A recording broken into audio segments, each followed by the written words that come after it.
If you have any desire whatsoever to go to grad school, then go for it and apply. What's up, beautiful people? Welcome back to my channel. My name is Katrina. Today we are discussing all things grad school. So for those of you who are barely tuning in, I've mentioned this a few videos ago, but I am a grad student. So I am going into my second year of being a grad student, and I absolutely love it. I've been getting a few questions here and there like, hey, what's the process of doing grad school? What is it like? So that's where I'm putting this video together to answer them all for you. Now, a little backstory on myself. I graduated from Arizona State University back in 2015, so go Sun Devils. And I was a double major at the time. I graduated with broadcast journalism and geography as a degree, and at the time I had no intentions of going to grad school. In fact, I was just thinking I was going to go into some newsroom and that would be the rest of my life. I would be working in a newsroom. Well, lo and behold, my senior year, I had the intentions of being a broadcast journalist. And when I was talking to different recruiters, they told me that, hey, you're not going to be a meteorologist if you're going to, only hold a geography and broadcast journalism degree. You need that, meteorology degree. Well, I am not a math person. I hate math.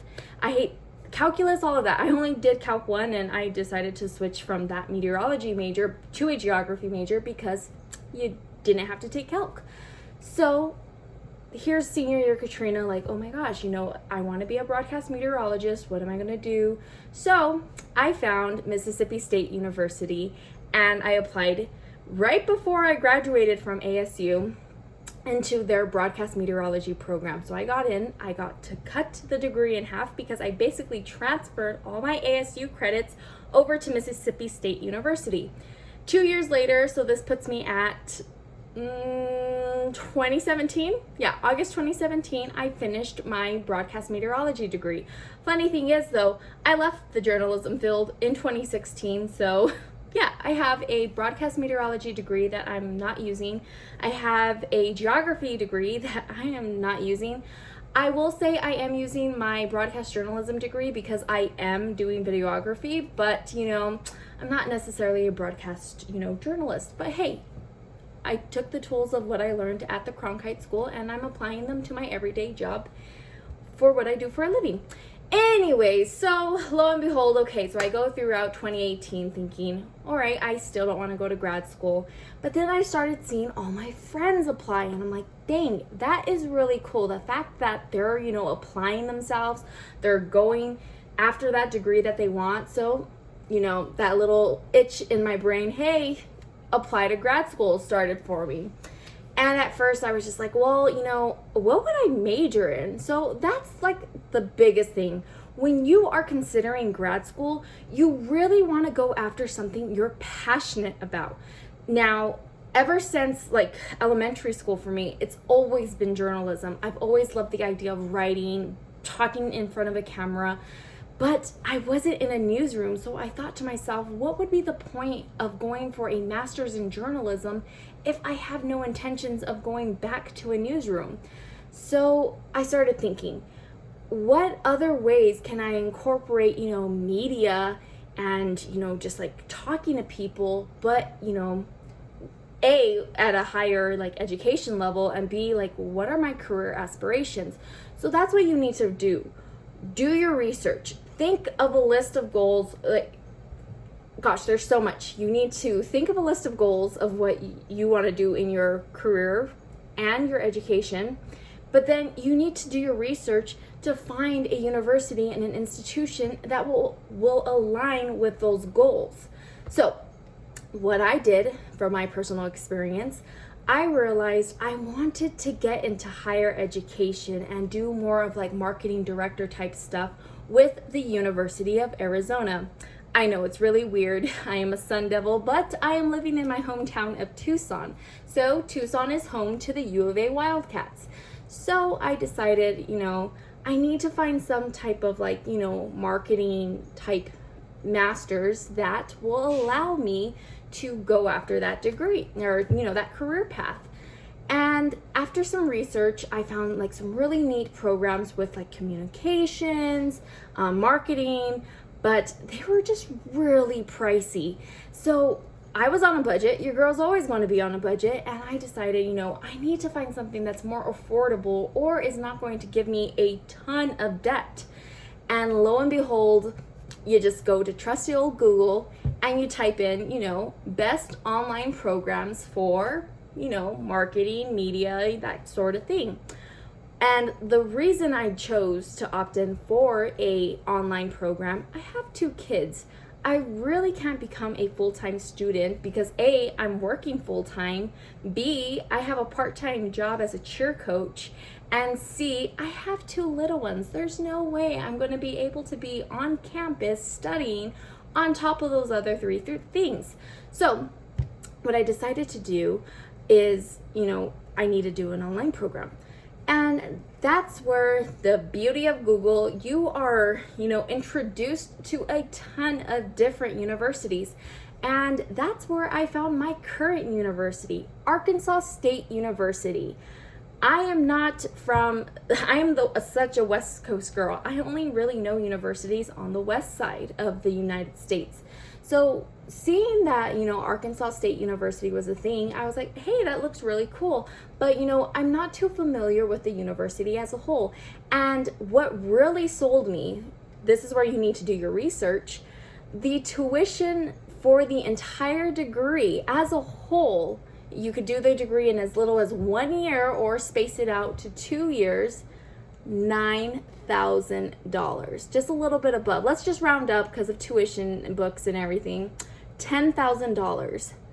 That's insane. $10,000 for a master's degree?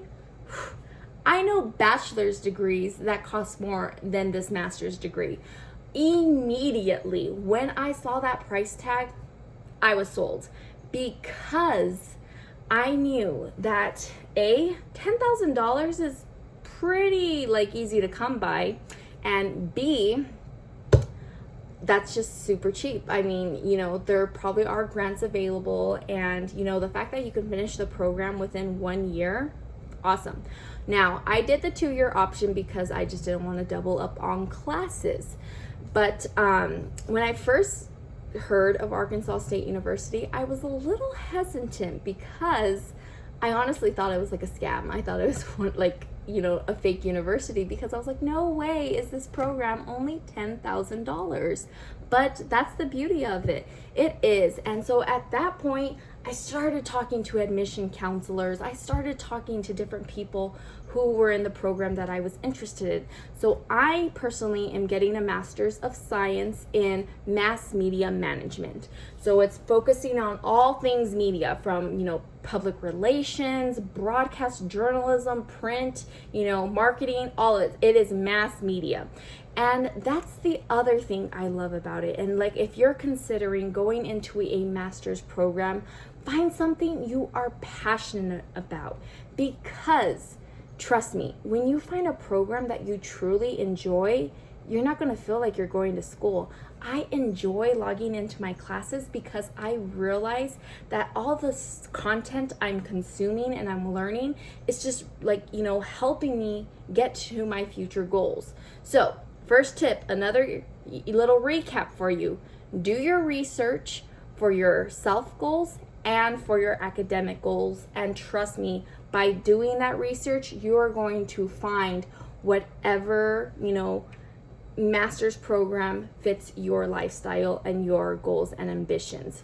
Now, the second thing I would say was really important is your finances. I mean, yeah, you can go to school, but who's going to pay for it? And this is what I had to learn the hard way. At the master's level, I'm pretty sure there are scholarships, but unfortunately for me, I wasn't finding any scholarships. So I decided that I was going to pay this degree flat out. My hard-earned money was going to go in. So I took up I've always had this job, but I decided to use my second job as a cheer coach to fund the entire degree. Now, it all depends on you and how your lifestyle works for you. for me, I was able to, put that money aside and focus solely on my master's degree. Now, unfortunately, I did lose my job due to this whole pandemic with the cheer job, but I'm still able to budget because since I also broke up those classes and I've already paid for half of the degree, I'm going to be able to cover it, hopefully. I'm still trying to figure out how I will pay for the spring semester if my cheer job does not come back. Hopefully it does, and we won't be worrying come January how to pay for tuition. But just make sure your finances are in order. If you need to take out a loan, so be it. Take out a loan. If you want to take out a private loan, put it on a credit card. But as long as you have a payment option, really focus in on that and realize how you're going to pay for this degree. Now, the third thing, and honestly, this may be even more important than finances. Well, no, I would say finances is probably more important. But the third thing you need to do, you need to find people who will brag about you. Recommendation letters, you definitely need them. Now, I was super lucky. So where I work with the principal of my old elementary school. So this woman has known me for 20 some years, because she was my principal from the time I was 5 all the way up till 11. And then we kept in touch, obviously, because just kept in touch, but now we're co-workers. And so I just decided, she knows me through and through. She knows my work ethic. She knows how I am when it comes to academics. So I asked her for a recommendation. And you want to find people who are going to brag about you and make you seem like the best student in the world, because you want those admissions counselors and all those people judging your application to say, we want this person a part of our university. So when you find your person, ask them a month or so before the application is due, because being a person who's been asked for recommendation letters, nothing makes me more annoyed than having someone ask me the day before something is due, hey, can you write a recommendation letter for me? No, be courteous and give them enough time, because they have a life too. Your emergency is not their urgency. So definitely reach out to people who are going to brag about you and make you seem like the best person ever. Now, when you get into your program, this is where the beauty of it starts. So when you get into your program, you want to make sure you are completely organized and you can manage your time. I know after 4 years of undergrad, you're just thinking, I am the biggest procrastinator ever. I do not want to go back to school. But if you are in this master's program, trust me, you're going to want to manage your time. Now, for me, I have 2 little ones. I have to plan out my day. I know it's a little sporadic when you have younger kids, but for anything homework related, always try to not procrastinate. I know that's how do you not procrastinate? But always try to not procrastinate and get your assignments finished the day before they're due. It just sets you up to be in a better mental health state. And just trust me, you don't want to be working on things last minute, especially when it comes to grad school homework. It can be insane. But going back to something I touched on before in the research part of things, when you find a program that you truly love and that you're truly on track for, you're going to feel wow, this isn't homework. This is so neat to be learning. So yeah, definitely just manage your time, buy a planner, use your phone calendar, whatever you need to do to just focus in. That's what you need to do to succeed in grad school. And ultimately, just enjoy the ride. And everyone's on their own timeline. You don't have to have a master's degree by the time you're 30. You don't have to be a PhD, recipient by the time you're 45. You are on your own timeline. If you are 50 years old and you want to go back to school, go back to school. There is no reason to put anything on hold. Or if you're doing a program and you realize this isn't for me, then stop. That is the beauty of it. Life, you are all full of choices, and, you know, just go after what you want. I would love to hear any more questions that you all have in regards to grad school. I can make a part 2. This is just like a rough overview summary of, like, you know, how do I get into grad school and stuff, or, you know, what should I do if I'm thinking about grad school. But if you want more in-depth answers, please leave them in the comment section below. If you like my charisma and like hanging out with me, and if you like doing workout videos on Wednesday, please subscribe below. I can't wait to see you all in the next video, and it's been great. And real quick, he just looks so cute. Everyone say hi to my little Oliver. Hi, Oliver. Say hi to the camera. Really though, everyone, it was fun hanging out with you, chit-chatting this whole little grad school piece. Please, in the comment section below, ask me any more content related questions, or if you want me to do another Q&A, I love that as well. I will see you all in the next one. Bye. Are you a PhD in cat? Are you a PhD in cat?